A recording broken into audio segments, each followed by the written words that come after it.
Kalau saya tanya, jawab dengan jujur, jangan marah, jangan tersinggung, jangan sakit hati. Janji?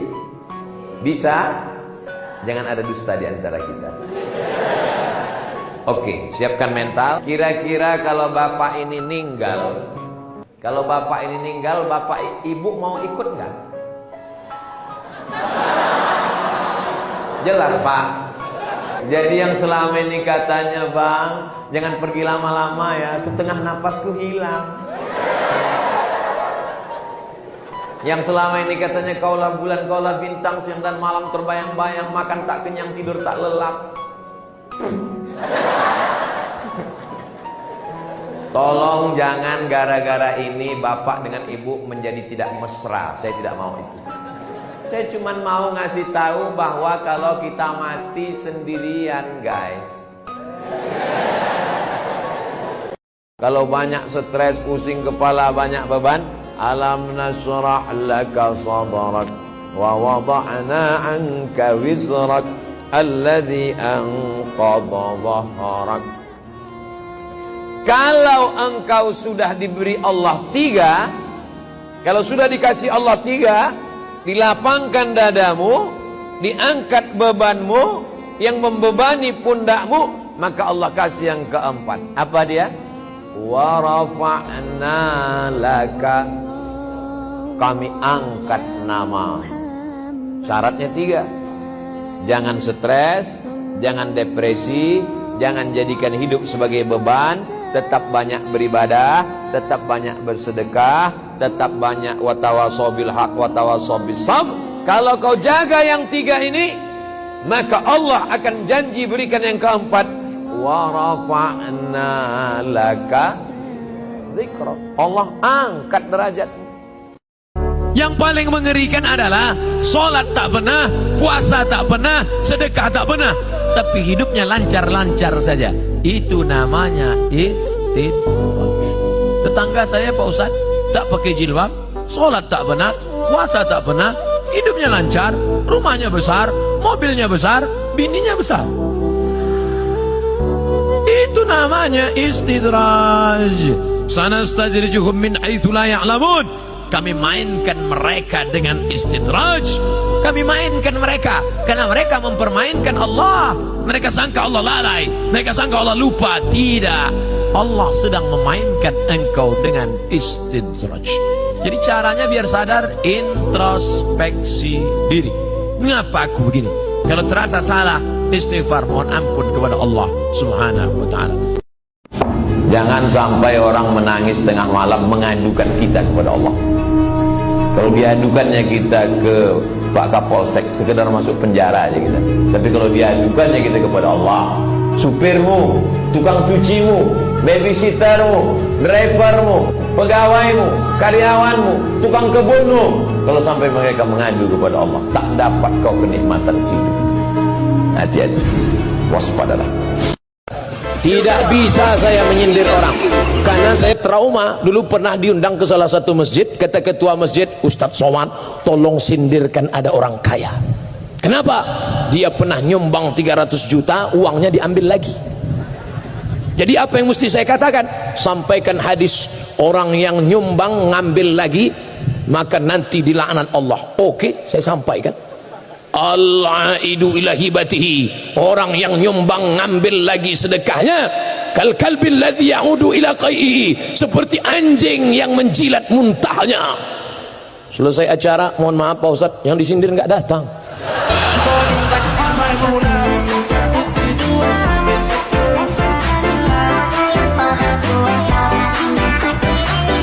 Keponakan saya masuk pesantren, libur 6 bulan. Saya tanya, gimana di pesantren? Enak. Ada yang mengganggu-ganggu? Tak ada. Ada yang megang-megang tangan? Tak ada. Ada yang megang-megang paha? Tak ada. Kalau ada yang megang tangan, megang paha, tinju mukanya. Begini caranya.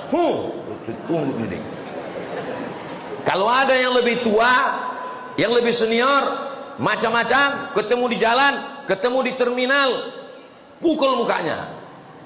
Kalau dia besar, wak, keponakan saya manggil wak. Kalau dia besar, wak, kau sipak burungnya.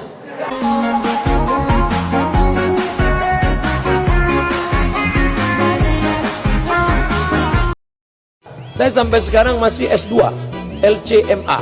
LC itu titel S1 dari Al-Azhar Kairo. MA itu S2 dari Maroko. Kenapa Ustaz ceritakan? Banyak orang menganggap saya nggak sekolah.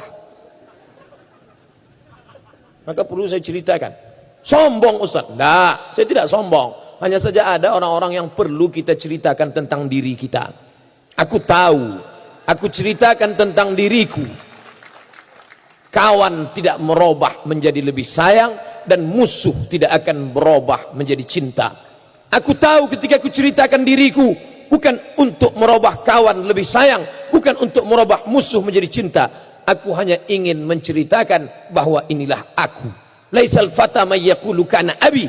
Orang yang jantan, gentleman, tidak berkata bapakku, moyangku, tapi yang berkata ha anadha, inilah aku. Sombong Ustaz? Tidak. At-takabbur lil mutakabbir sedekah. Sombong kepada orang yang sombong itu sedekah.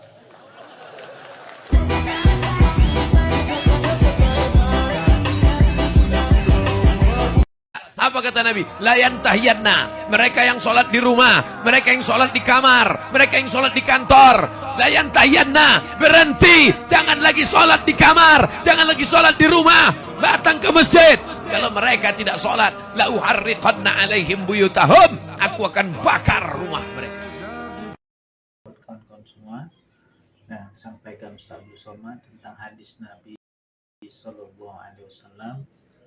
Nabi katakan dalam sabdanya, bagi siapa yang sholat di rumah maka Nabi akan bakar rumahnya. Maka kita kaum laki-laki niat untuk selalu istiqomah sholat masjid.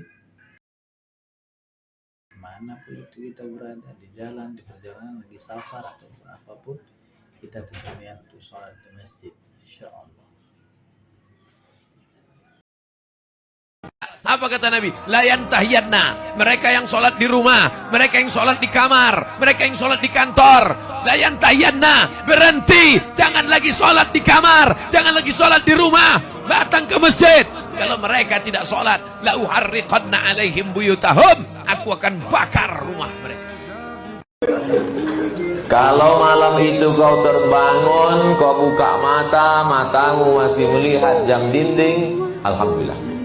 Kalau malam itu kau terbangun, kau lihat HP-mu masih berbunyi alarmnya, alhamdulillah. Sampai masanya suatu saat matamu terbuka, kau tak dengar apa-apa, gelap. Yang kau dengar hanya kata-kata marrab. Jangan pedulikan omongan orang. Kalau kita dengar omongan orang, dunia ini sebetulnya sederhana, simple. Yang sulit itu mikirkan omongan orang. Kalau kita kurus, apa kata orang? Gak makan ya? Kalau kita gemuk, apa kata orang? Pertumbuhan itu ke atas, bukan ke samping. Capek kita mikir. Yang penting kita sehat, bisa beribadah, selesai. Banyak orang tak tahu apa bacaan selesai sholat. Nanti anaknya nanya, ya, kalau selesai sholat itu apa bacaannya? Mana dia tahu? Astaghfirullahaladzim alladzi la ilaha illa huwal hayyul qayyum wa atubu ilaih.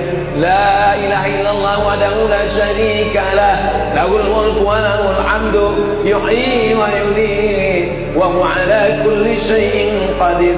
Allahumma antas wa minkas wa ilaika ya'udus fa'ayyina rabbana bis wa adkhilna al-jannata daras.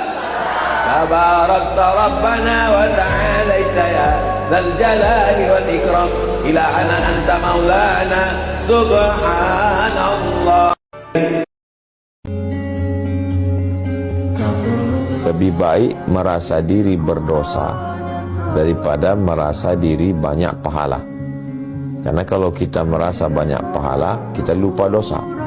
Tapi kalau kita merasa banyak dosa, merasa kita tidak layak masuk surga, pada merasa diri hina itulah datang kemuliaan dari Allah Subhanahu wa ta'ala.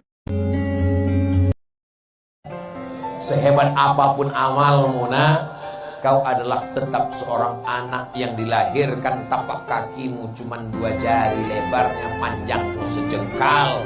Saat kau menangis di tengah malam, engkau dipeluk ciumnya dengan kasih dan sayang. Bengkok tulang belakangnya, menyempit ususnya, makannya tak pernah kenyang. Hidung penciumannya berubah karena hormon demi engkau di dalam. Meregang nyawa dia menangis melahirkan engkau. Kau pikir lahir ke dunia ini seperti bersih lahir. Apa kata Allah dalam Quran? Wa'nan ala wa'nin. Kalau belum bisa kau bahagiakan orang tua, maka jangan susahkan hatinya. Bahagiakan dia. Mereka tidak minta kau belikan rumah yang megah. Mereka tidak minta kau belikan gelang emas yang mahal. Mereka hanya ingin melihatmu pakai baju koko, kain sarung, bersujud. Saat dibukanya pintu dilihatnya, oh, anak meleleh air matanya karena bahagia. Di saat itulah terbuka pintu-pintu rahmat Allah Subhanahu wa ta'ala.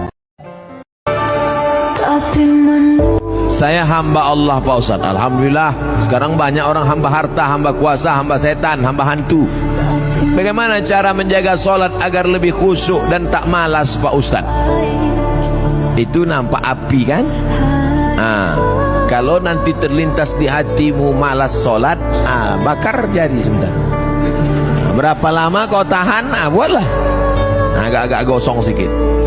Hai tangan, tahan kau masuk neraka nanti tangan. Nama kau nanti nama nerakanya neraka sakor. Masalakakum fi sakor. Kenapa kau masuk dalam neraka sakor? Lam naku minal musallin, karena tak sholat. Miskin kau di dunia, susah kau di dunia. Jangan bersedih karena kesusahanmu akan berakhir dengan kematian. Betul. Melarat kau di dunia, jangan bersedih karena melaratmu akan berakhir begitu ruh keluar dari jasad. Tapi kalau kau kafir di dunia, walaupun kau kaya, kafirmu tidak akan selesai dengan kematian.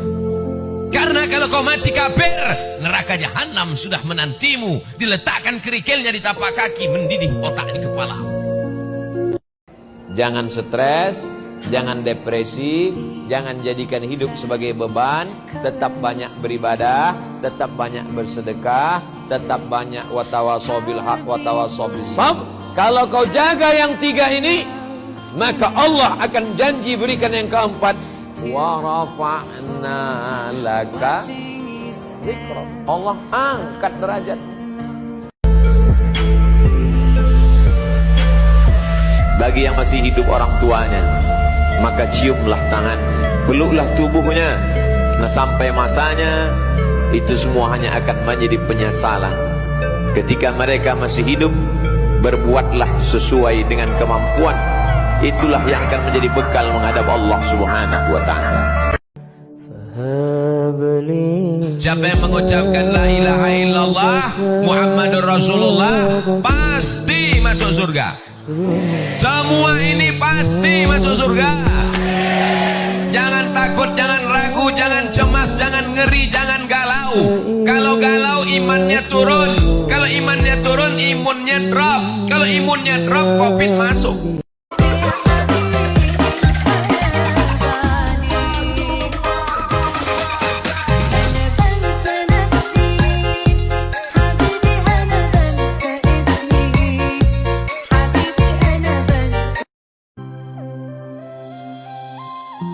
Bagaimana kita bisa mengetahui seseorang itu munafik? Ayatul munafiqi salasun. Orang yang munafik tandanya ada 3. Idza haddatsa kadzaba. Kalau dia bicara dusta, bohong, tipu. Wa idza wa'ada akhlafa. Kalau dia berjanji ingkar. Wa idza tumina khana. Kalau dia diberi amanah berkhianat. Kalau ada satu di antara yang 3 atau 3-tiganya, yakinkan dia munafik. Walaupun bajunya baju apa, seragam apa yang dia pakai, itu hanya kesiknya saja. Mudah-mudahan kita diselamatkan Allah dari sifat munafik. Aku tidak khawatir tentang anak muda yang pacaran dan yang tak mau pacaran. Karena dunia ini dari dulu memang itulah tempatnya. Ada anak muda yang pacaran, ada yang tak mau pacaran. Yang kukhawatirkan, anak muda yang tak mau pacaran itu diam, sehingga yang pacaran itu merasa benar. As-sakitu anil haq syaitan akhras. Orang yang diam terhadap kebenaran, dia adalah setan bisu. Sudahlah setan bisu lagi. Setan bisu. Na'udzubillah.